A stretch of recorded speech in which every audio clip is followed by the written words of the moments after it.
Yeah, here we go. Welcome in. Happy hump day to you. Another edition of the Joe Raineri Show brought to you by wagertalk.com. Want to thank you guys very much for stopping by, hanging out with us for about the next 58 and a half minutes or so. We got plenty to go over. We got plenty happening. We're going to talk about a lot of Florida, Miami sports here today. Anthony Chang from the Miami Herald. He covers the Miami Heat. The season's just about to begin. We've got more Jimmy Butler drama going on. We've got a contract coming up to a deadline, an extension with Winslow. What happens? What's going on with the Miami Heat? What's going on with Jimmy Butler? We're going to talk to Anthony Chang, try to get to the bottom of that. Also coming up, bottom of this hour, we're going to talk to our good friend Antoine Staley, USA Today, Athlon Sports. We're going to talk Dolphins, who have a really tough game against a really good defense coming up this weekend in the Chicago Bears. We're going to talk midseason reports, you Gator fans. What do you guys think so far of the Dan Mullen era? Plus, Miami Hurricane fans, what do you think thus far? Midterm reports, Mark Richt, the Hurricane season. We'll talk to Antoine Staley. He covers them both. He's got two really, really good pieces kind of breaking down where both of these programs are right now. So we're going to talk to him bottom of this hour. Want to remind you, of course, that you can reach us here via the Miami Acura hotline at 855-WTF 2255. That's 855 WTF 2255. We want to welcome our friends that are joining us on all the chat rooms as we broadcast to you live and stream to you live each and every Monday through Friday beginning at 4 o'clock. We got Twitter, we got Periscope, we got Twitch, we've got Facebook, we've got YouTube. We are across every platform there is. Make sure you guys check us out at WTF Sports TV. And we want to thank our good friends at wagertalk.com for sponsoring all of this. All right, we got to talk Yankees, what happened to them, what's going on there. We'll tell you why they lost. I know a lot of Yankee fans are trying to figure out what went wrong. I'll tell you what went wrong, but it's not exactly what most people think is the issue. But first, we got to send our thoughts and our prayers to the folks in the northern part of the state as we broadcast here live from Miami. We know what it's like to be in the Panhandle right now. We are all too familiar with what it is to have to deal with what they are dealing with, which at a Category 4 storm right now, Hurricane Michael, is pure devastation. It's fear, it's devastation, it's just your entire life being turned upside down without really having any idea of what is going to happen next. So rough time right now for those in Panama City and those in the whole Tallahassee area right now, in the Panhandle, parts of Alabama. You guys are watching Michael make landfall, Category 5. As a matter of fact, some of the pictures coming in are just, they're devastating. I mean, I don't know what else to say outside of devastation. This is in Mexico Beach, Florida. This is where the storm hit a little earlier today, if you guys want to check this out.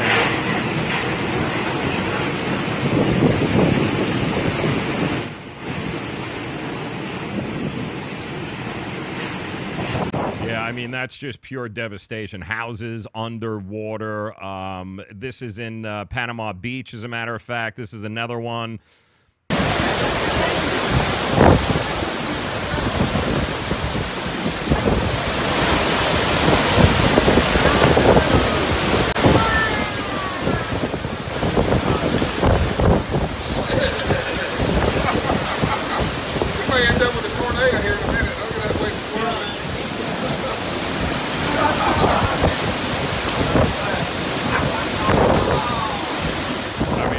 I'd like to say that I don't know what that is, but we've all, anybody who has lived in South Florida for any amount of time, we know what that is like.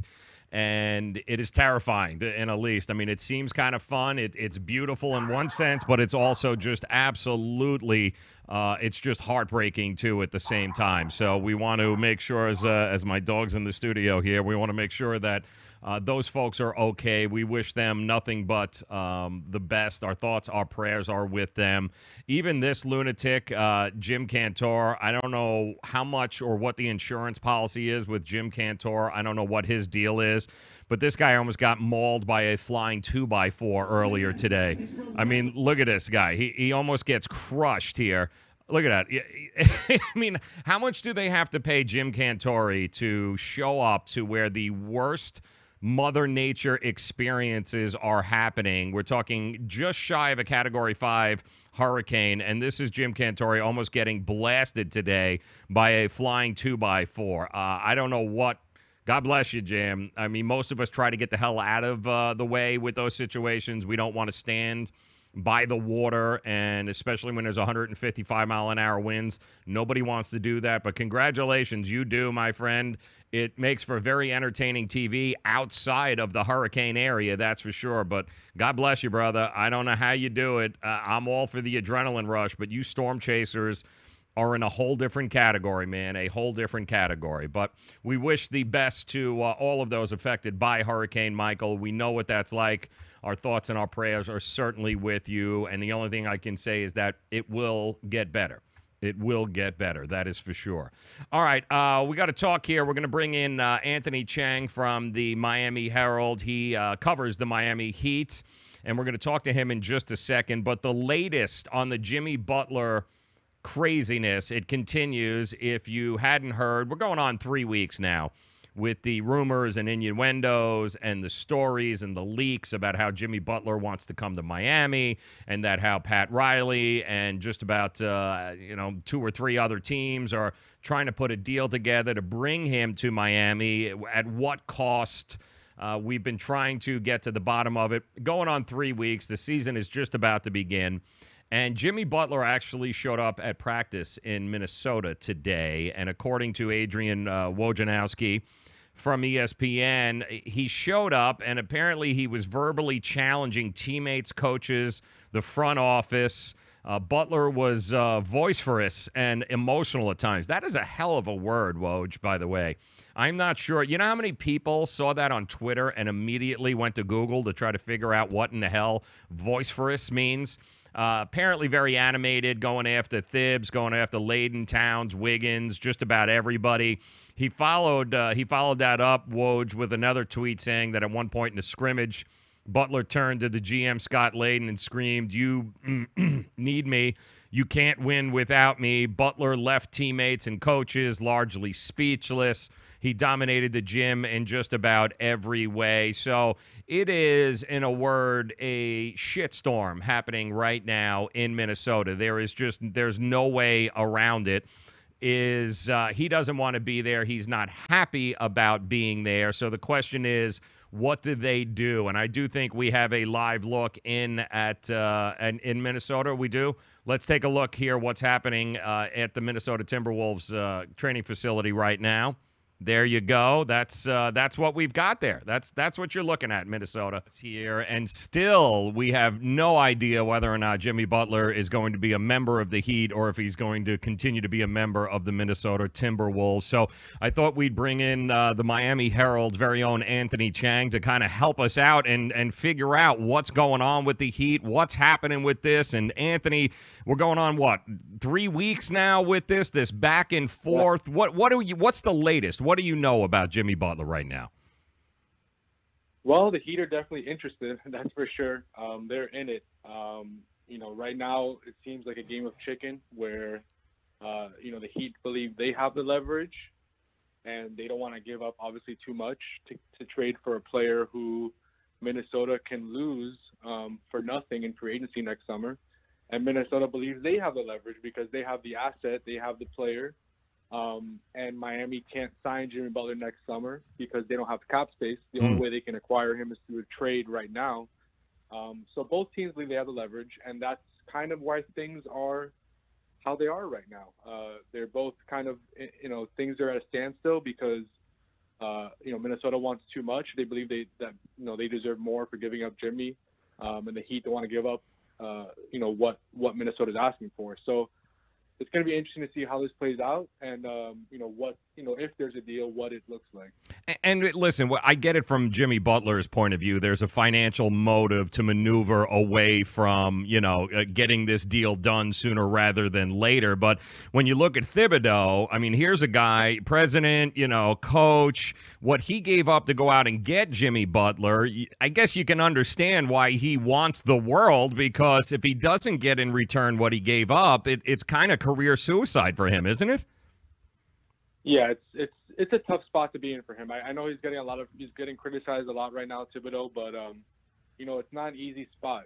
Jimmy didn't give Minnesota much time to get this done. He it kind of was made public, 2 weeks before training camp, or even a week before training camp. And Minnesota's kind of under the gun right now. But yeah, Thibodeau, he has, like he says, he's trying to do what's best for the organization. But the problem is, like you said, Thibodeau knows that, yes, he can get young pieces and draft picks, but that's not going to help him this season. And Thibodeau wants to win this year because he knows if he doesn't have a good year, this could be it for him in Minnesota. So while the owner might be saying, oh, well, draft picks and, a couple of young pieces might be good enough, Thibodeau wants guys who can help him immediately and for them to, to help him get back to the playoffs. So, that's kind of the complicated dynamic of this all. What does Minnesota want? Do they want long-term pieces? Do they want win-now players?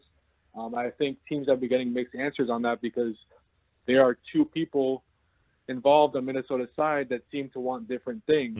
So that's kind of making this a little more complicated too. Yeah, and time is of the essence. I mean, listen, as the roster stands, the Heat are pretty much exactly what they were last year. They're a middle of the road. Right. They're a bottom seed. And listen, Jimmy Butler can, getting a piece like Jimmy Butler can actually, move them up the ladder a little bit, maybe get them in that upper tier in the playoffs. But at what cost? And Anthony Chang joining us, Miami Herald. He follows the Miami Heat. He covers them. At what cost, Anthony, though? What is too much if you're Pat Riley? What's off limits? Well, I think it just depends on. It depends on the deal. Like, for instance, there have been reports that, and Miami Herald's Barry Jackson reported this as well, that Josh Richardson has been offered, to Minnesota, or he's been involved in different offers that have been discussed. Yes, Jimmy Butler is better than Josh Richardson, but the value matters too. Josh Richardson, you have him locked up here for 4 years at $42 million, which is an average of like $10 million a year, which is a bargain for a guy like Josh Richardson who's getting better. Jimmy Butler is making $20 million this year. He's going to ask for a deal that's, 5 years, $190 million in the offseason. So an average of like almost $40 million a year. So yes, Jimmy Butler is better, but the gap, is it that big? That's the question. Yes, Jimmy Butler is better than anybody he'd have right now, but are you willing to give up a young asset that's a good value for a guy who's, kind of almost past his peak, and a 5-year contract? If you give that to him in the offseason, he could be 34 at the end of it, and he's not going to be who he is now. So it's tough. Do you trade Josh Richardson for Jimmy for the short term, knowing that maybe on the back end of that deal in 5 years, the trade might not look as good? When Josh is still 28 years old and Jimmy's past his prime. Yeah, and listen, the salary cap's not helping us here. We're not really going to be free or have any maneuverability until 2020 as it stands right now. But we also, the clock is ticking on Justice Winslow. Is there a push to get a deal done prior to October 15th, which is the final day? I mean, he is eligible to sign a contract extension, but there comes a whole lot of issues with that extension, doesn't there? Yeah, it's another complicated issue as well because of the Jimmy Butler trade talks. That's one reason it's kind of gotten difficult. But there has been talks between the Heat and Justice. Justice said as much yesterday when I spoke with him, that they've been kind of going back and forth, discussing the extension. But it's complicated because if you sign Justice to an extension, it kind of almost not technically doesn't make it impossible, but it makes it extremely difficult to include Justice in any trade just because of CBA rules for the next year if you sign him to an extension. So you have to kind of be positive that Justice is not going to be a part of any Jimmy Butler trade if you get that extension done here over the next few days. And second, like you said, salary cap wise, the Heat are already capped out next summer. Yeah, they're $10 million over the salary cap. So then you add Justice at you estimate the extension could be $9 to $10 million a year. You're now over $20 million over the cap, which you're approaching a luxury tax at that point. So the Heat are in a tough spot. I'm sure they would love to keep Justice, but I think it's while they're discussing it, it's going to be hard. I think to kind of make that room for him when you have so much money invested in other guys already. Yep. Anthony Chang, Miami Herald, follows and covers the Miami Heat season just about underway here. And what is the mood? Because let's face it, with all of these rumors and innuendos about Jimmy Butler and who's being traded, what is your feel around the team with these guys whose names have continued to come up time and time again? I mean, it can't be a comfortable situation feeling like, here I am on the Miami Heat, but I may not be here in a couple of weeks. Well, everyone's been handling it very well. We haven't been allowed to really talk to guys on the record about that stuff. The Heat have kind of made it known that they're not addressing those rumors, and players and coaches won't address the rumors. But just from being around the team on the road, just last week and in training camp and even this week at home, they've been handling it well. I think they understand what's going on. I'm sure it is a little bit of an awkward environment just because there's so many other guys' names have been involved in different rumors, whether it's Goran or Kelly or Josh Richardson or Justice Winslow, Hassan Whiteside, shopping Deion Waiters. I mean, it seems like half the roster has been involved in rumors over the past few weeks. So I'm sure it's a little bit uneasy, but for the most part, considering it all, considering the circumstances, they've been handling it, fairly well. And listen, with the season just around the corner here, Anthony, the health of this team, we know it's a marathon. It's not a sprint, the NBA season. We get that. But so far, we hope we're going to get healthier. What is the state of the injuries and the health of this team going into the season? Well, they have dealt with a lot of injuries this preseason, but I think a lot of them have been minor, and a lot of guys have been out just out of precaution. They don't want to rush back, since these games really don't matter and the season's so close to starting. But the Heat hope that Wayne and Derek Jones, Wayne Ellington and Derek Jones can come back tonight, against the Pelicans on Wednesday, or at some point here, before the end of the preseason. They practiced yesterday. They hope to have him back. Goran, I guess, banged knees with a player in Monday's win over the Magic. He's questionable against the Pelicans, but that seems minor too. I'm sure if there was a regular season, he would play. I wouldn't be surprised if they might shut him down for the final two games of the preseason and just let him rest for the start of the year, season next week.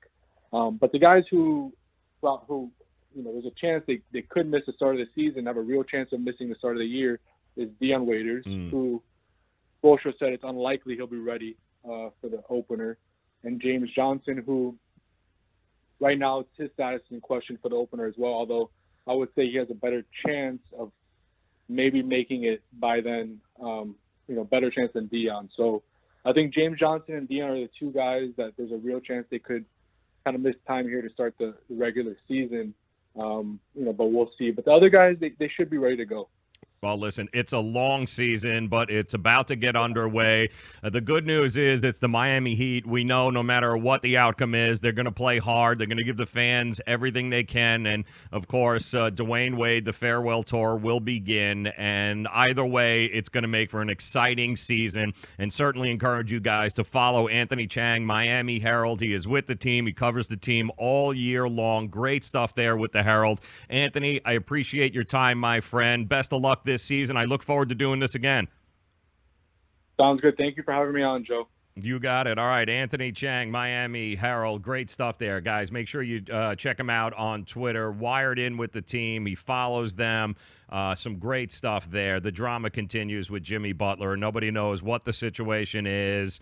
He's causing all sorts of problems in Minnesota. How is he forcing Thibodeau's hand? We don't know. I can tell you this. If he doesn't end up getting traded, and he ends up having to suit up and continue to play for the Minnesota Timberwolves, at least until maybe February. I mean, we did see this also. Don't forget, we saw this with Carmelo Anthony, too. He kind of did the whole hissy fit thing until he eventually got traded over to the Knicks mid-season before the trade deadline. So it's not out of the question that he ends up staying in Minnesota, but I do think that the way he's acting and what he's doing, he is sending a message that if you're going to force me to play here, it's not going to be fun for anybody. So it's going to be very fun to see it. But if he doesn't get traded, there is going to be drama beyond all drama. There is going to be so much fun to follow the Minnesota Timberwolves to see exactly what happens there and what kind of drama is going to continue to unfold in that organization if he's suiting up and playing next to Wiggins and Karl Anthony Towns. And I cannot wait to see the reaction. He spent all damn day just blasting. I think he was playing with the third stringers, too, at one point during the scrimmage, and he was taking it to the first teamers. So there is going to be a lot of fun to follow and see what's happening with Jimmy Butler. I hope Jimmy Butler is a ferocious competitor. The guy wants his intensity would be perfect here for a Pat Riley, Eric Spoelstra-led Miami Heat organization. He is a great fit for this organization. His personality and how hungry he is and how fierce he is perfect for here. He would thrive in Miami. I have no question about that. The problem is Miami's got to do some figuring out here because not a lot of cap space. What do you do at Winslow? What happens? I do think that he does take them from a bottom tier 6, 7, 8th seed in the playoffs, who really doesn't have any chance of getting out of the first or second round. I do think if you add Jimmy Butler, you've moved into the middle upper tier there with the possibility of maybe going a little further in the playoffs, and then we'll see what the future brings. But it would be a great torch passing from Dwayne Wade rather, to Jimmy Butler here in the city of Miami. It would be very interesting to see what happens, but at what cost? That really is what it's going to come down to. But the Heat aren't shying away. They're trying the negotiations, trying to get everything all wrapped up. So we will monitor it. We'll keep you posted here. Anthony Chang, absolutely somebody that you want to follow with the Miami Herald. Want to thank him so very much for stopping by and hanging out with us. And coming up here in just about 5 minutes, we're going to talk with our good friend Antoine Staley of the USA Today Athlon Sports. He covers one of the other teams here in South Florida. That would be the Miami Dolphins. He also covers the Miami Hurricanes and the the Florida Gators. Some very interesting takes and some pieces and articles that he has written this week. I want to get his thoughts on all three of those teams. We will do that coming up. Also want to say hello to I want to shake a shout out to Jeremy, who's joining us in the Facebook chat room. Jeremy, what's going on? Michael's the main breaking news story: 3 strongest hurricanes on record to hit the U.S. parade. Yeah, no, we've been doing that, man. It's brutal. I mean, it is absolutely brutal. And again, if you guys didn't see it, we're dealing with crazy Jim Cantori here. Almost getting hit by 2x4s. I just not a job that I would ever, having lived through a hurricane, that is not a job I would ever want. And why do you have to be so close, dude? Seriously, seek shelter. It's crazy the videos that are coming in too from the Panhandle area right now, and it's not good, too, because once it starts to make its way inland, it's actually heading over to the Carolinas. The last thing they need is more rain. So, once again, Mother Nature in the month of October still showing that she rules, she dominates. So, our thoughts and our prayers are definitely with all the folks, family members, those of you that are in the Panhandle. Thoughts and prayers are with you, as well as the guys on the Minnesota Timberwolves who have to continue to deal with Jimmy Butler. All right, so coming up, we're going to talk to Antoine Staley. We're going to get our Dolphins fix. We're going to talk Hurricanes. We're going to talk UF. What are the grades so far? Midterms, University of Florida Gators, Miami Hurricanes. We'll get his thoughts. But first, want to thank our good friends over at Miami Acura for sponsoring the show here today, making this possible. Miami Acura definitely wants you to stop by, take a test drive, the all-new 2019 RDX. When I tell you the truck, it's like driving in your living room. Amazing. All new, all redesigned. It's like driving on air. And the prices and the deals right now, unlike anything that you've ever seen. If you are in the market, if you're looking for a new car, you're looking for a new family automobile, might I suggest you head over to Miami Acura. In the 305, you guys know where it is, South Dixie Highway in Palmetto Bay. For those of you outside of the 305, hit them up, 855-564-4669. That's 855-564-4669. 4669. Make sure that you tell them Joe sent you. And coming back here in 2 minutes, we'll have Antoine Staley from USA Today and Athlon Sports. We'll get you your Miami Dolphins fix for those of you that are still fans. But first, we just got to acknowledge a few other of our sponsors. Low Cost Airlines, Superior Cruise and Travel. We want to thank you guys very much for making the Joe Raineri Show a part of the family. Where do you want to go on a vacation or honeymoon? The Caribbean, Europe, Hawaii, Mexico? How about Disney or a cruise? At Superior Cruise and Travel, we've got you covered. We'll assign you your own travel concierge. They'll help you design a custom vacation plan that you can't find online. And the service is completely free. You can't compare the value of this to any other online travel company. We can help you plan a custom vacation anywhere in the world. We even offer payment plans with no credit card required. Now you pay off your vacation on your time schedule.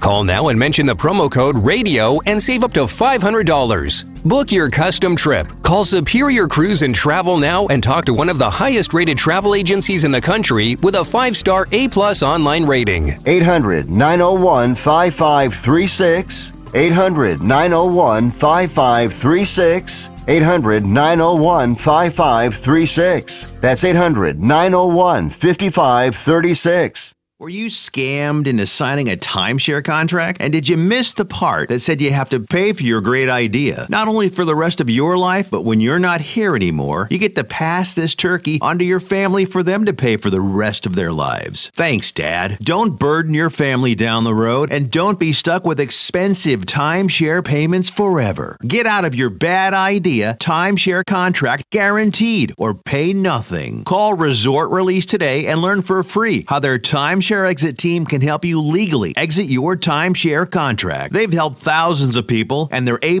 rated with a BBB. So if you feel scammed, get mad and get out of your expensive timeshare contract right now, guaranteed. Call NOW. 800-898-0816. 800-898-0816. 800-898-0816. That's 800-898-0816. Back pain doesn't take vacations. It never celebrates holidays. It's on the job 24/7 to keep your life exactly where it is, in limbo. But it doesn't have to be that way, because Laser Spine Institute can help you take back your life from chronic neck and back pain. With a less than 1-inch incision, our minimally invasive procedures have provided relief to over 60,000 patients with a 97% patient satisfaction rate. So get ready to stand tall and live the life you've imagined for yourself without pain. Are you or a loved one suffering from a bulging disc, herniated disc, spinal stenosis, pinched nerve, or degenerative disc disease? Call our spine care consultants now for a no-cost MRI review and to learn more. It's time to say goodbye to chronic neck and back pain. What have you got to lose? Laser Spine Institute, the leader in minimally invasive spine surgery. Call 855-720-BACK. 855-720-BACK. 855-720-BACK. That's 855-720-BACK.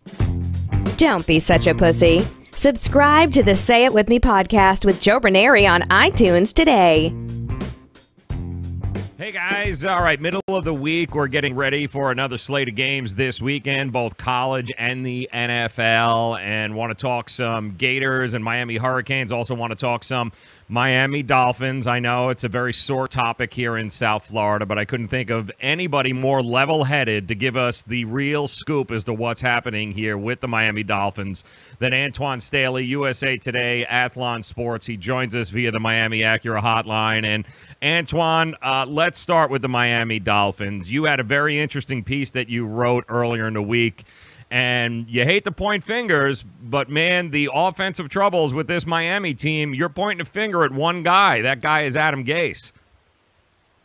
Yeah, it's his team. He said it throughout the spring that this is the team he envisioned throughout his course of the being with the Dolphins. It's the team he wanted to have, and you know, they're one of the worst offenses in the NFL right now. They've only scored 17 points on offense the last 2 games. I think they rank 29th in total offense at the moment, and they've just been horrific the last few weeks. So I think a lot of it points to him because I know they're suffering through injuries at the moment, but it is his fault. It is his roster. Was his decision to bring on older veterans and and replace some of the bigger names that that were on the Dolphins, like in the Dominican Sue, like a Jarvis Landry, like Mike Pouncey, who's actually playing well for the Chargers right now, but they want to replace him with Daniel Kilgore, who's out for the year. So a lot of these decisions aren't his fault; they fall right in his head. Talk to me about Ryan Tannehill. The first 3 weeks of the season, Dolphin fans, people going, see, I told you, Ryan Tannehill, he's going to be just fine. He's the right guy. He's healthy. And now, after last week's performance against Cincinnati, it's you got to get rid of Tannehill. We're nowhere with him. He's useless. What is it? What is Ryan Tannehill, Antoine? He's been who he's always been. Been an average or a little bit above average quarterback. Sort of like what Tyrod Taylor was for the Bills. Somebody that can win you games at times, but other times he's going to look like he doesn't even belong as a starter in the league. That's just how he is. That's how Ryan Tannehill has always been. But we created this narrative that, let's finally see what Ryan Tannehill can be from year 5, year 6, year 7. We've been knowing what Ryan Tannehill is. Yeah, he might have got better with better coaching early on in his career, but I don't think his career would have been that much different than what it is now. It's just slightly below average Alex Smith, who just, he's an above average quarterback himself, but they're not guys that's going to take you to the promised land and win Super Bowls and playoff games with. They're guys that maybe can get you to the playoffs, but they can't get you over the top.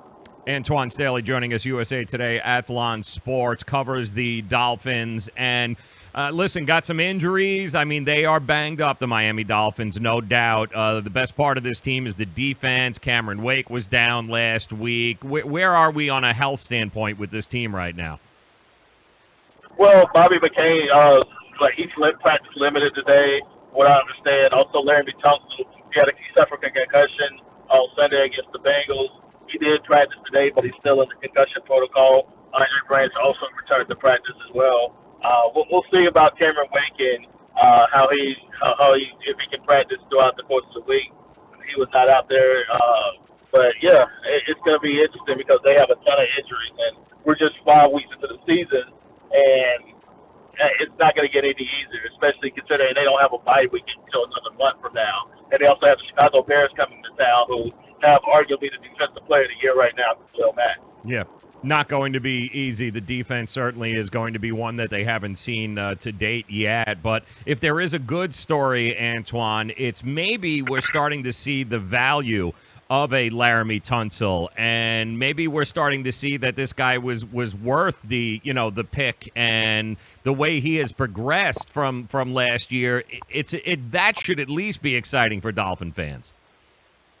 Yeah, I think so. He's definitely playing a lot better than what he did last year. You have to remember, that was his first year in the NFL as a left tackle. And the previous year, he had played at left guard. And I know some people may think, well, it'll be a smoothest transition, but it's not. You're playing against, as a guard, you're playing against defensive tackles mostly. And left tackle, you're playing speed rushers to it. And you have to get adjusted to that NFL-type speed rusher. It's not even the SEC where you have a lot of big guys that not necessarily faster than you. You got 300-pound guys that are running past you that are faster than you are, and you have to be able to adjust to that. I think that was a tough time for Tunsil last year. Yeah, man, it's been impressive, and this is a different team, certainly the offensive line with him in and not in the lineup, and we saw that last week. But once again, it comes back to, why are we not getting Kenyon Drake more touches? Why are we not putting the ball in his hands more? Is it again, an Adam Gase thing? Is it a scheme thing? Like, why are we not getting more Kenyon Drake touches? It's an Adam Gase thing. I think so, because he's not a guy that likes to run the football. He's going to air it out. And my biggest criticism of him, there's been situations where they've been run, where they should run the ball when they pass. Perfect example was a 3rd-and-1 call in the third quarter of last week's game against the Bengals. You had to lead. You were up 17-3 at the time. Why not just run the ball, keep the clock moving? Instead, you end up throwing the ball down the field to Kenny Stills, which was incomplete, and now you have to play. And I felt like that was a game changer, and it was one of the things that changed that game. Why not just run the ball with Frank Gore, who had had a good day up until that point?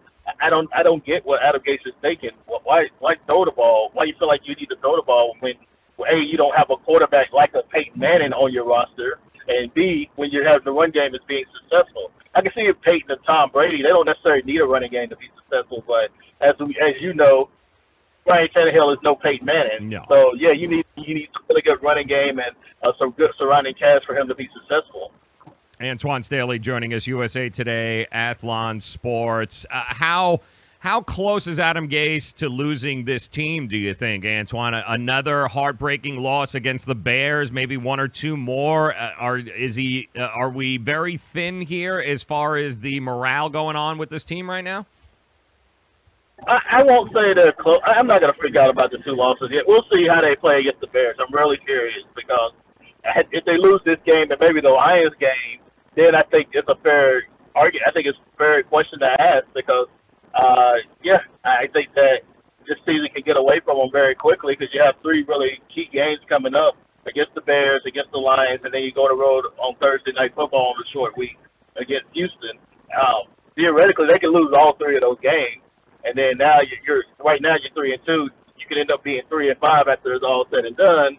And then you go into the month of November and December, and you still got to play the Packers, you still have to play the Vikings, you still have to play the Patriots, still got to play the Bills. Even though the Bills aren't a good team, but they did beat the Tennessee Titans team at home. So you might think that they can at least maybe get a game against the Dolphins there. And you have to play the Jacksonville Jaguars in December, who are probably going to be a playoff team as well. Yep. So they got a very tough schedule coming up, and it doesn't seem like it's going to get any easier for them in doing this stretch. No, it certainly doesn't. And as a guy that covers Miami sports, thank goodness for the Gators and for the Hurricanes. Otherwise, it would be a miserable time for you, Antoine. Let's start with the Gators with a big home victory over LSU last weekend. Is it a surprise to you how far this team has come with Dan Mullen and what he's been able to do? Did you see this team evolving to what they are this quickly?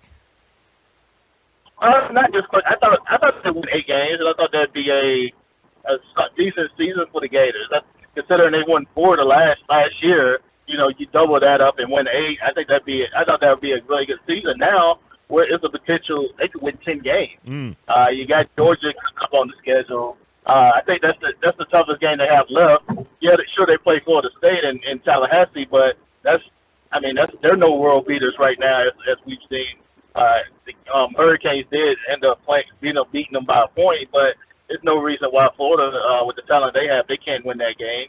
And then you have games against Vanderbilt, South Carolina, Missouri, all games they'll all be favored in going forward. And they finished 10-2 coming off a 4-7 season. I think that'd be a hell of an accomplishment. Yeah, the Dan Mullen era is underway in Florida. Certainly, Gainesville's got to be excited about that. And it seems as if, Dan Mullen, the offense, it's starting to become a Dan Mullen team. We knew the defense was going to be good with the athletes they have on, but if they continue to get better on offense, this is a very dangerous team in the SEC.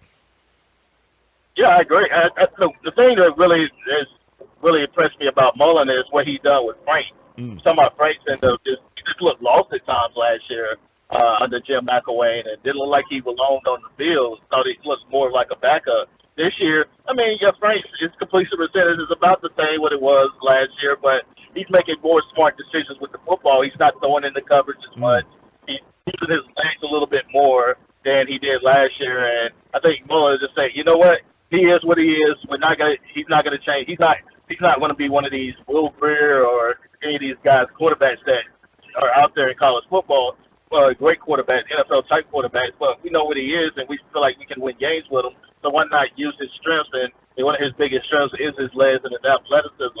I feel like the Gators have done a good job with that. Yeah, and then, of course, the Miami Hurricanes at home taking on the rival, the Florida State Seminoles, who are not the same team, although, yes, it was only a point victory, and it still counts as a win, but there is still a lot of concerns with this Hurricanes team moving forward here because a lot of very undisciplined, a lot of sloppiness. That game should not have been as close as it was. So there's still some work to do in Miami with Mark Richt and the Hurricanes. No?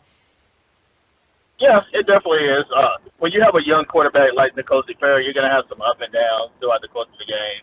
I felt like their defense didn't play necessarily as well as they could have. I thought play calling was very questionable at times by Mark Richt. But yeah, they definitely this back half second half of the schedule is going to be interesting. You go to Virginia this week, a team that a really decent team in the ACC, not as good as Miami. And then you still have games at Boston College on a Friday night in Chestnut Hill, and of course the big one against Virginia Tech in November the 17th, which is probably going to determine the ACC Coastal Division title. Yeah, Virginia Tech does have 2 losses on the year, but remember, they do not have any ACC losses right now. So they're staying neck and neck with the Hurricanes, and that one loss could end up determining whether they be in Charlotte against more likely Clemson or whether they be at home and have to just wait throughout the whole process. Yeah, and it's going to be an interesting game against Virginia, that is for sure. Virginia and Brock Mendenhall, what he's done with that program. A lot of people had that team winning 3 games this year. It was going to be supposed to be the bottom of the barrel here in the ACC, but they have surprised a lot of people. They've done very well, so this is going to be a good test on the road for the Hurricanes. But just devastating news with Ahman Richards that came out shortly after the game was over on the weekend. His football career is over, and for those that don't know Antoine, help them understand that are listening just what he meant to this team and how his future was really could have been one of the best that we have seen here at this program. Yeah, I'll answer the second question first. Mark Richards had the potential to be a first-round pick. That's how good he was. He could have been a mid to late first-round pick in the NFL draft, but injuries kind of been a tell of his career, and unfortunately, he won't be able to play again in football again because of a neck injury. And what he meant to that program, but players loved him. You had a lot of those players, they loved him. They cried when they heard the news. Obviously, the news was released right after the game, which kind of took a lot of the luster off the beating Florida State, a game that you feel like, oh, yeah, you beat Florida State for the first time in Miami for the first time since 2004, and then you hear that heartbreaking news that Richards he can't continue his career, and yeah, I thought a lot of players ended up feeling bad for him. And some players, Mark Richt in general, didn't necessarily want to talk about it after the game or even the day after during his teleconference. But yeah, it really hurt. It really stained this program big time because this is the second player they've lost to a career-threatening injury in the last year. They lost Young last year, the cornerback there. He suffered also a devastating injury that won't allow him to continue his career. So, yeah, it's really tough for that program to lose those 2 great players in the span of less than a year. And I'm wondering, Antoine, was there any thoughts? I mean, was there any rumors? Was there a hint that this was coming? Or was there an honest anticipation that Ahman Richards would be back at some point this year? Yeah, that was the general consensus that, yeah, he had an injury, but I don't think anybody thought it was career-ending. They might have thought it might have been season-ending, but career-ending and season-ending are, of course, 2 different things. I had never heard anything. I think this was news to everybody once it broke, and, of course, Barry Jackson of the Miami Herald broke a great story about it. But, yeah, it was news. This was a shock to a lot of different people, and even inside the program, it was still a lot of shock there. Yeah, no, it was heartbreaking when it came out, and it did take some of the luster off the excitement of beating Florida State. But listen, he's got the rest of his life. Football's one thing; he's got a whole life ahead of him. So we wish him nothing but the best. And you came out recently with your midterm reports here with both Florida and Miami. So what were the grades? Give me a grade for Florida. Give me a grade for Miami here thus far. I think after that LSU game, you kind of have to go with, I would say, a B+. Okay. I think they looked as good as you could come out that LSU loss. I think had they beat LSU, I mean, I would have given them an A. But yeah, I think they've looked impressive and they've gotten better and better each week. The Florida State game shouldn't have been as close as what it was, but I think them putting in Coach Perry, I think, really changed their offense, and I think now they have a legitimate shot of going 11-1 and playing in the championship.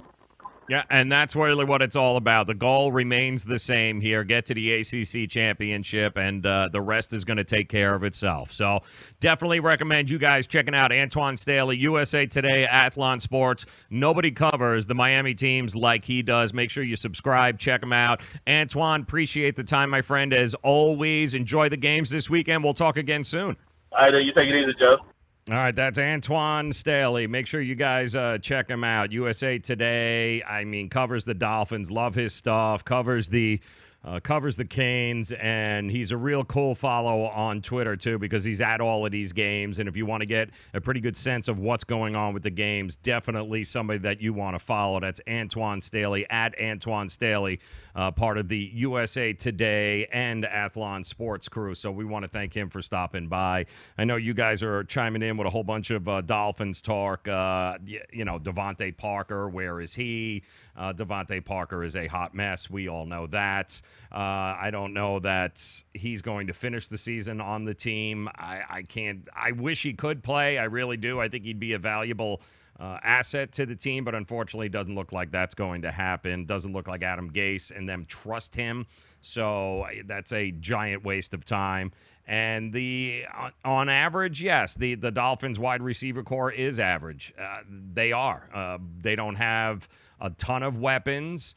And like Antoine talked about, the move was get away from some of the veteran leadership on his team, get rid of Pouncey, get rid of these guys and kind of bring in some new, fresh, younger blood. And it hasn't worked thus far. But let us not forget, the Dolphins still have 3 wins. They're 3-2, but the schedule gets incredibly hard from here. They're going to face one of the best defenses in the NFL, probably the best defense that they faced all year. They're going to have to get Jacksonville down the road. They've got a lot of very difficult games ahead of them.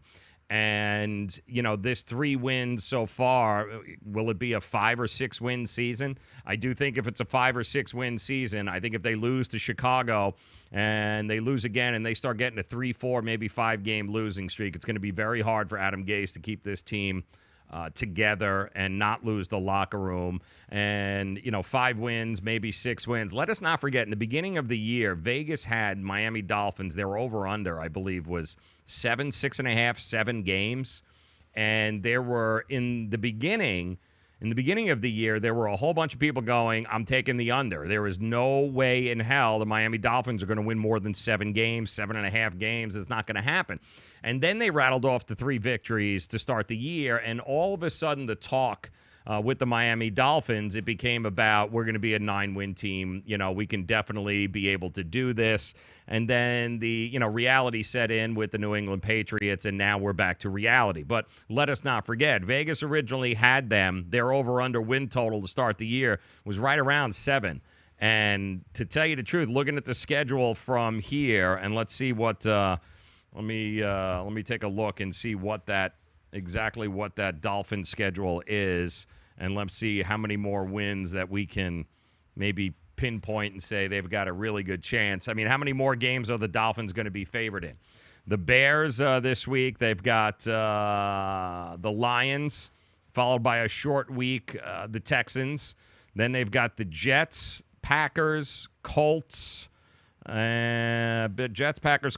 Bills, Patriots, Vikings, Jags, and Bills to end the season once again. So there's not easy. Can they beat the Lions at home? Yeah, they can certainly, as long as it doesn't get into a slugfest where they've got to score point for point with the Lions, because I don't think they can do that.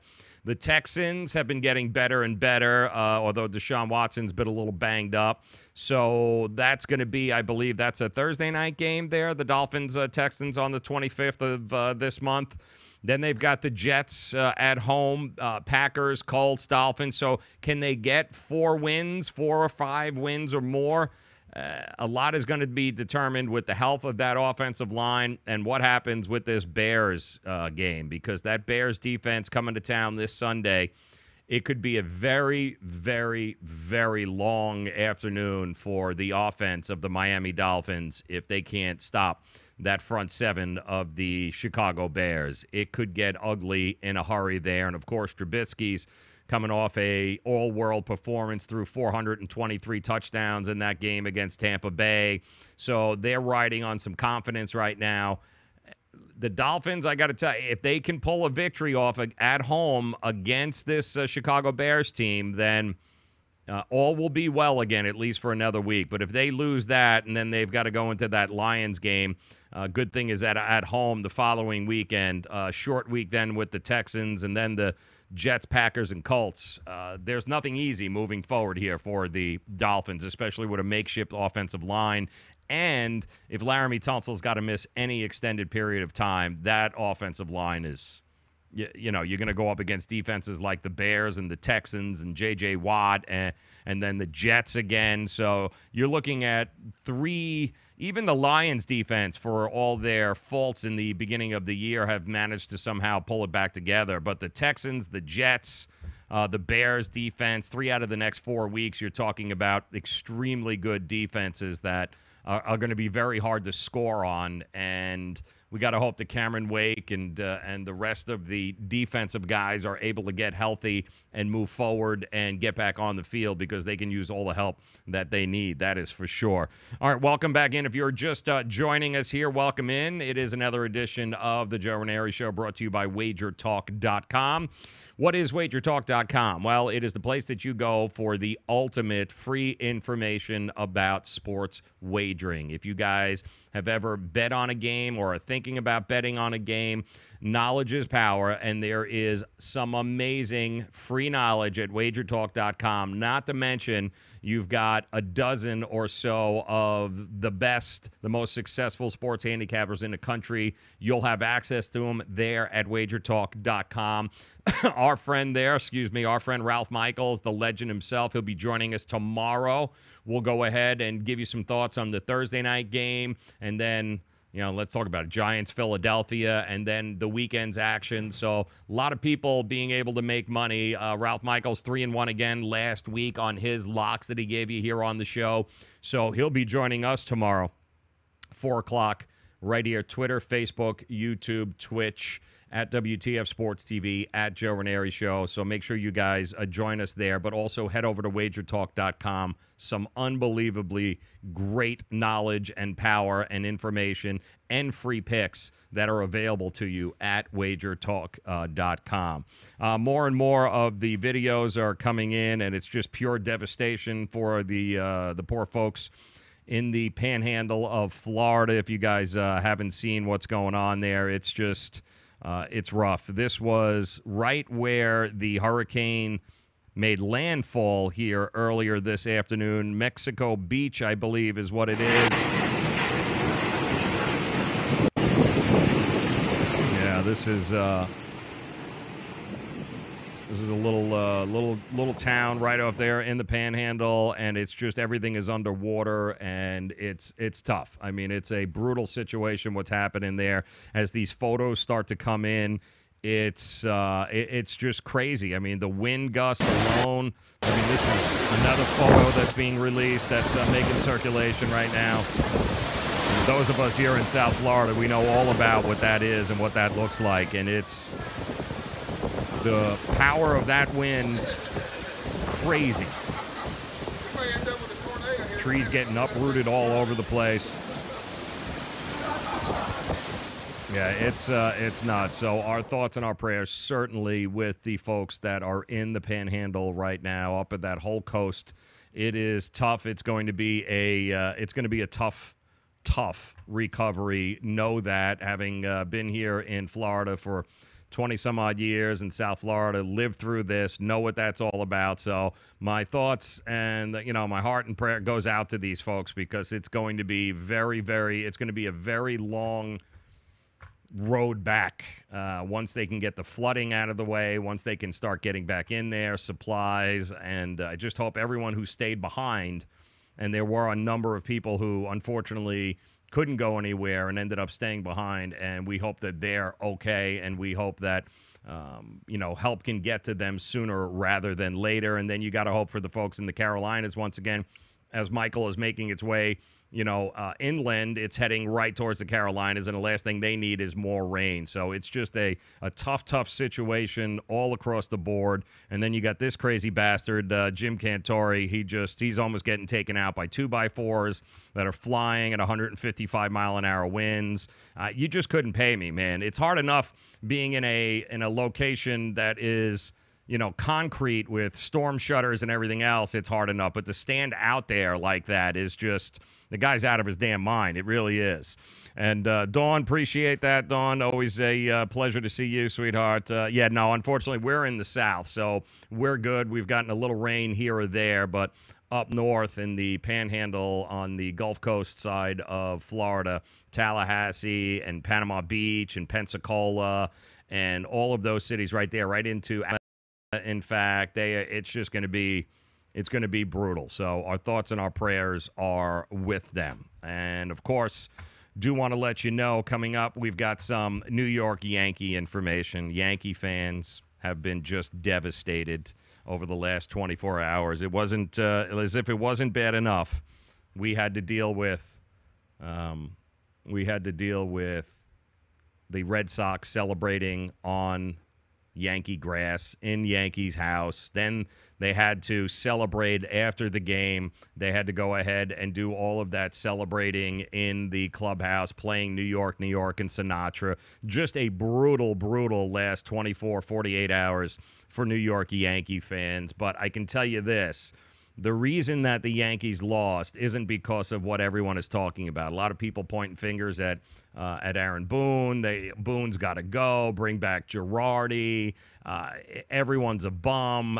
I've heard it all over the last 24 hours, but it really comes down to two simple things as far as I'm concerned. We're blaming the wrong people. And if you want to point fingers, Yankee fans, because it makes you feel better, I'll help you point the fingers, but I got to tell you where to point the fingers because you're not pointing them at the right people.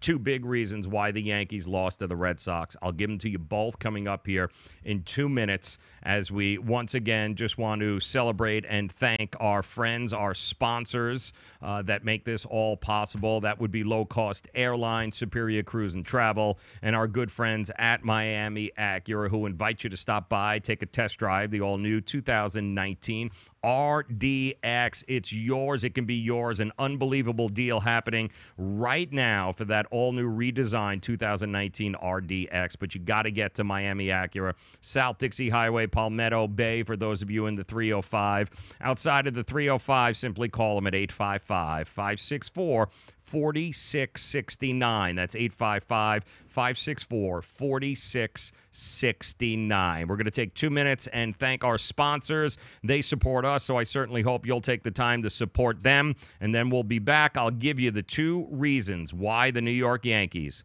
lost to the Boston Red Sox. It's not what you think, and you're blaming the wrong people.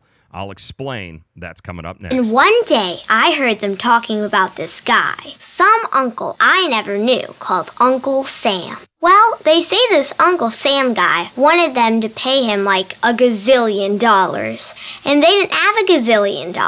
So they called this company they heard on the radio called the Tax Doctor. And the Tax Doctor worked with Uncle Sam's people. I think they're called the IRS. And they were able to work it out so my mom and dad didn't have to pay Uncle Sam very much money at all. So now mom and dad are happy, and I'm happy too. Thanks, Tax Doctor. If you owe $10,000 or more to the IRS or state, call now and pay less. 800-663-5107. 800-663-5107. That's 800-663-5107. Where do you want to go on a vacation or honeymoon? The Caribbean, Europe, Hawaii, Mexico? How about Disney or a cruise?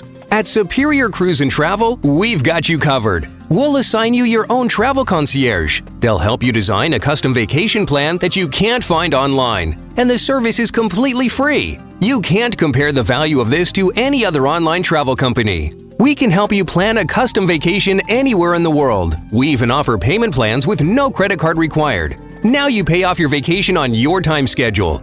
Call now and mention the promo code RADIO and save up to $500. Book your custom trip. Call Superior Cruise and Travel now and talk to one of the highest-rated travel agencies in the country with a 5-star A+ online rating. 800-901-5536. 800-901-5536. 800-901-5536. That's 800-901-5536. Were you scammed into signing a timeshare contract? And did you miss the part that said you have to pay for your great idea? Not only for the rest of your life, but when you're not here anymore, you get to pass this turkey onto your family for them to pay for the rest of their lives. Thanks, Dad. Don't burden your family down the road, and don't be stuck with expensive timeshare payments forever. Get out of your bad idea timeshare contract guaranteed, or pay nothing. Call Resort Release today and learn for free how their timeshare exit team can help you legally exit your timeshare contract. They've helped thousands of people, and they're A+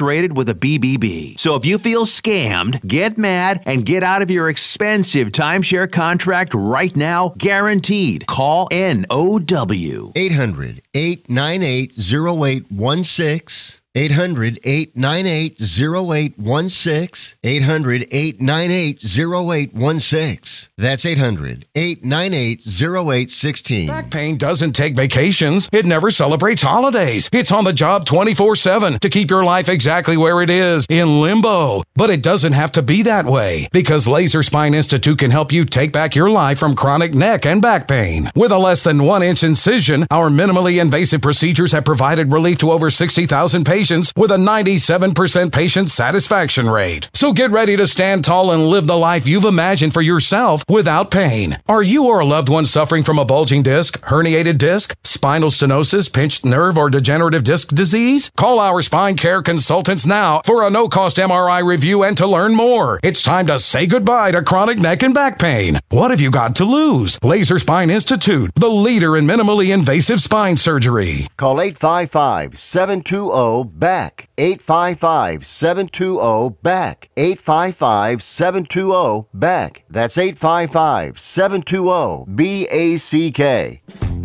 Don't be such a pussy. Subscribe to the Say It With Me podcast with Joe Raineri on iTunes today. Yeah, you heard her. Thank you very much for dropping by here. Again, Miami Acura hotline 855-WTF-2255. Yankee fans who are in mourning here today, trying to pick up the pieces, figure out where to go from here. And you wouldn't be a Yankee fan watching the Red Sox celebrate at Yankee Stadium without trying to assign some sort of blame here, because it's got to be somebody's fault. And I'm going to tell you exactly whose fault it is. I think we're blaming the wrong people, Yankee fans. You're not looking at it from the right way. I think it's very simple as to why the Yankees ended up losing yesterday. Two big reasons there, but I do also want to thank WagerTalk.com and remind you guys, when it comes to sports betting and it comes to sports wagering, nobody's got better information on the net than WagerTalk.com. Make sure you guys head over there and check it out. A lot of free picks. And come and join us tomorrow as our man Ralph Michaels joins us with his locks of the weekend. So we'll make you some money there tomorrow. But here's the deal. I've heard everything from Aaron Boone's got to go, bring back Joe Girardi, Stanton sucks, and Stanton had one of the worst at-bats I think I've ever seen in the history of Yankee Stadium when it meant the most. It was awful watching him swing like he didn't have a clue as to what was going on there in the ninth inning. But you look at it, a lot of people, the reason they think Boone had the issue was because Boone waited too damn long in Game 3 to be able to pull out Severino and go to the pen. And then he did it last night as well with CC Sabathia. Sabathia loaded the bases with 2 outs in the first inning. He ended up escaping without any damage being done. He pitched around a 2-out walk in the second inning, and then the wheels started to come off in the third inning, and that's where people are looking at Boone and going, what in the hell did you do? Like, why did you leave him in? He opened up the third inning, and I think he pegged Benintendi, right? He hit him by a pitch. And then the problem was CC Sabathia, being a left-handed pitcher, then faced 5 consecutive right-handed batters, all of whom had already seen him at least once in the game, who had seen him in the first or the second inning. So the question is, why was there nobody in the bullpen warming up in between the second and third inning. And because we knew that he was going to face one left-hander, he hit him. And then he had 5 straight right-handers coming up to plate. Why in the world would you not have had Robertson or somebody else up in the bullpen to combat that and get ready in an elimination game? And these are all very fair questions and fair criticisms of Aaron Boone. He probably he waited too long once again to be able to pull it out. But it's not necessarily Aaron Boone that is the problem here. The problem with the Yankees is analytics. And the Yankees got so into analytics this year. They over-analyticked everything to the point where they forgot that baseball actually has a heartbeat.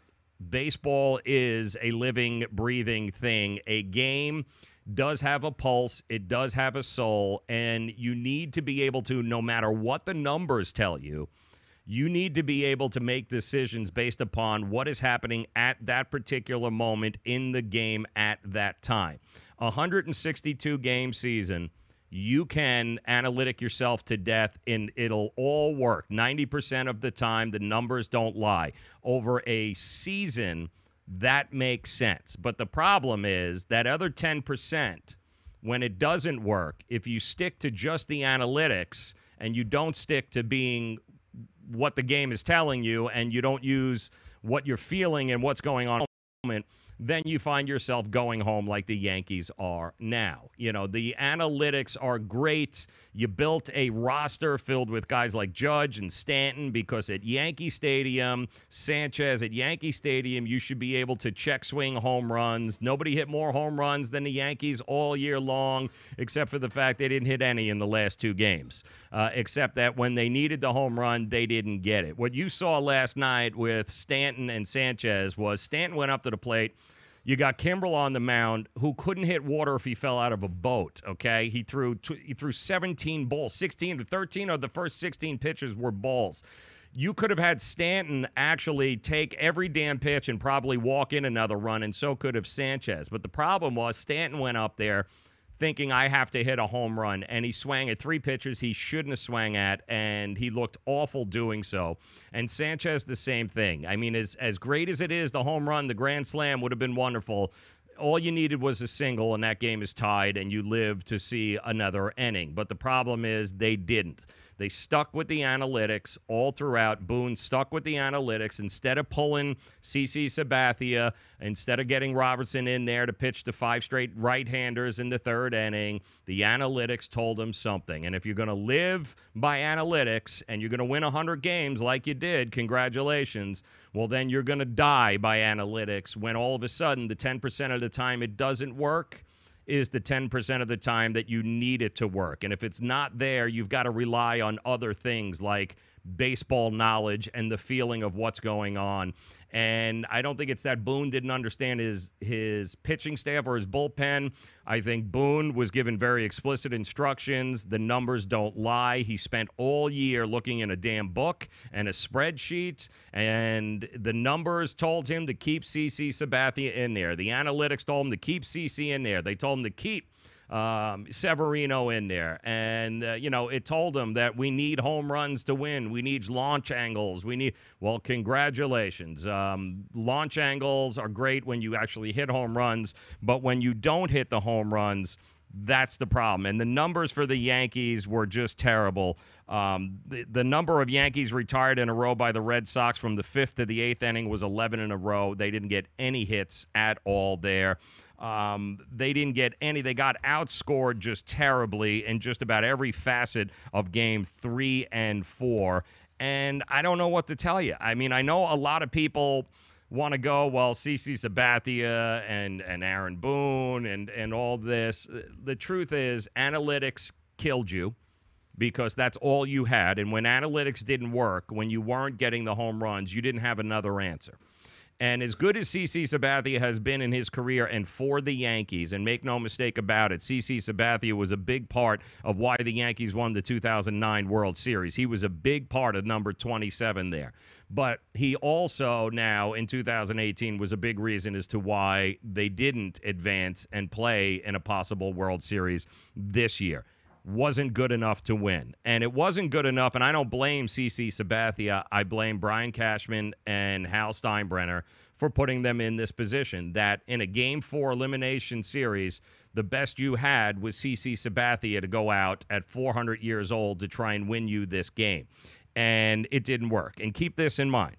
The Red Sox won in part because CC Sabathia, at almost 40 years old, is still a member of the Yankees, while the Red Sox have guys like Chris Sale, Nathan Eovaldi, and Rick Porcello, who, by the way, all three of those guys combined for 19 innings in the series and allowed just 4 runs against that analytic machine monster lineup of the New York Yankees. And P.S., in the 3 games the Yankees lost, their starting pitchers, they pitched 8 innings and allowed 14 runs.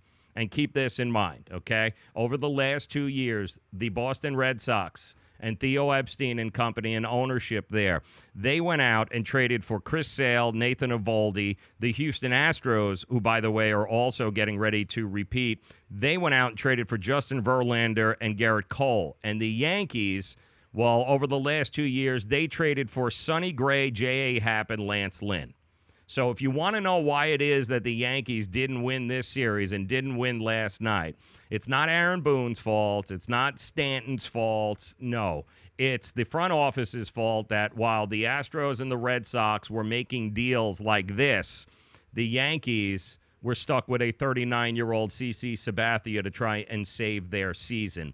And it didn't work. And it didn't work because analytics destroyed them, and the front office didn't help them and get them the pitching necessary to be able to survive a 3-game, best 3 out of 5 series against the Red Sox. The Red Sox were the better team. The Red Sox deserved to win. Timely hitting, great starting pitching, and they may not have the bullpen the Yankees have, but you know what? If you don't use it correctly, it doesn't really matter one way or the other. Starting pitching was the reason why the Red Sox, it's certainly a big reason as to why the Astros are waiting for the Red Sox, and one of those 2 teams is going to be heading to the World Series. And their organizations, their ownership, their general managers, they went out and got guys like Verlander and Garrett Cole, and the Red Sox got Nathan Eovaldi and Chris Sale, and the Yankees have Lance Lynn, J.A. Happ, and Sonny Gray to their roster. So don't blame Aaron Boone. Don't be pointing fingers at bad management. You won 100 games because the way the analytics showed up, it allowed you to win 100 games. The batters and the people that you have in that organization and that lineup, it was great to win 100 games. But in a best 3 out of 5 series, take the analytics and wipe your ass with them because it doesn't make a damn bit of difference. Game 3 and Game 4, you had the bullpens. Instead of doing what the analytics told you, you should have went with your gut, Aaron Boone. If you made any mistake, you should have went with your gut and been able to make the necessary changes, go to the bullpen, and let it work from there. But you didn't because the analytics won you 100 games. But you know what? The analytics, CC Sabathia, and a lack of moves by the front office, quality moves to upgrade the starting pitching, was the reason why the Yankees didn't lose. So don't blame Stanton. Don't blame Aaron Boone. Blame Brian Cashman, Hal Steinbrenner, and their unbelievable use of analytics now is the reason why they weren't good enough to be able to beat this Red Sox team. So, and yes, the Astros, to me, are definitely set up. I think that's going to be one hell of a Game 7 series. I think that's going to be an awful lot of fun watching these 2 teams go together. They're built very similarly. They got guys that can hit from both sides of the plate. They got really good starting pitching to beat the Boston Red Sox. All right, guys, that does it for me. I want to thank our good friends, Anthony Chang from the Miami Herald. He stopped by a little bit earlier today, talked about the Miami Heat, getting ready for the start of the season, what's going on with Jimmy Butler. Also, Antoine Staley from USA Today, Athlon Sports. He came by. We talked Dolphins. We talked Hurricanes. We talked University of Florida Gators. All great stuff. If you missed those interviews, don't worry. You guys know that's the best thing about live streaming. As soon as we're done here, you guys can check it out. It's posted here across Facebook, YouTube, Twitter, Periscope, Twitch. You guys have access to it all. So stop by, check out those interviews. Some great stuff. Want to thank them very much for coming by. I want to thank you guys for stopping by. Join us tomorrow as WagerTalk.com's Ralph Michaels drops by to make you some money for this weekend. We'll do that at 4 o'clock. So come back, join us tomorrow. Enjoy your nights. Thanks for making us a part of it. We'll see you tomorrow.